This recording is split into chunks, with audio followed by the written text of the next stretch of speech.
Asante sana, na tuko moja kwa moja katika kanisa la AGC ambapo tumekuja makumbusho ya kumkumbuka Johana Ng'eno. Ni mbunge ambaye aliweza kuaga dunia kutokana na ajali iliyoweza kufanyika hapa. Moja kwa moja tunaye Ngaroya King of Kigosho aweze kutueleza umeweza kufika leo hapa kumkumbuka Mheshimiwa Ng'eno, una yapi ya kusema? Yes. My name is Ngaroya Junior. Ngaroya Junior ni mwimbaji wa Jamhuri ya Kenya.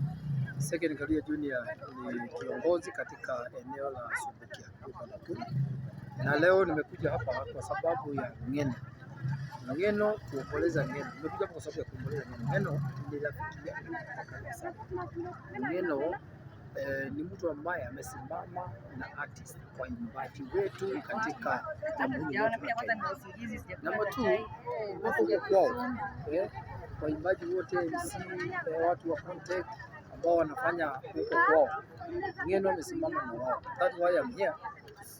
Kusimama na hao waimbaji. Second, kuonyeshana ya kwamba even waimbaji wetu wa Kenya tuko na Mheshimiwa Ng'eno na tumesimama na yeye kwa hii mambo ya maombezi, kwa sababu ile support alikuwa anatupatia kama artist ilikuwa ya level ya juu sana. Na even siku ya mazishi utaona waimbaji wa Kenya wakienda mpaka huko kwao, because waimbaji wa Kenya wanafunika, waimbaji wa kwao artist wanafunika.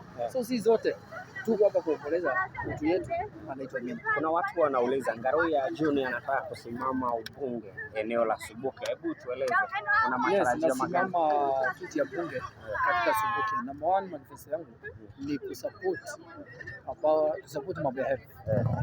Number 2 kusupport mambo ya masomo. Number 3 kusupport artist wetu. Najua Subukia ndio imeongoza mambo ya uimbaji. Na kama Ng'eno amekuwa kusupport mambo ya uimbaji mpaka artist tumeona wakiongea wamesema mtu yao ameenda. So hata mimi huko kwetu Subukia, because huko Subukia waimbaji ni wengi, artist ni wengi, kusupport mpaka artist wetu wa Jamhuri ya Kenya. That's why natafuta hiyo kiti ya mbunge ya Subukia.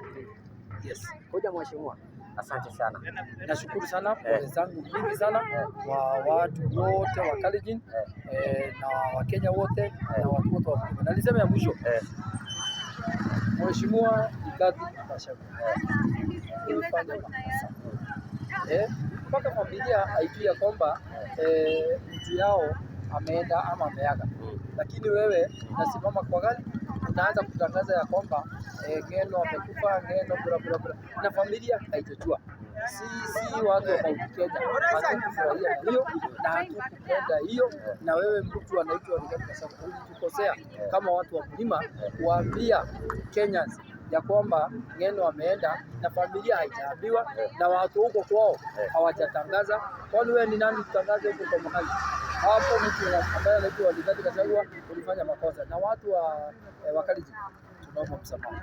Ndio Gachagua alifanya, tunaomba msamaha.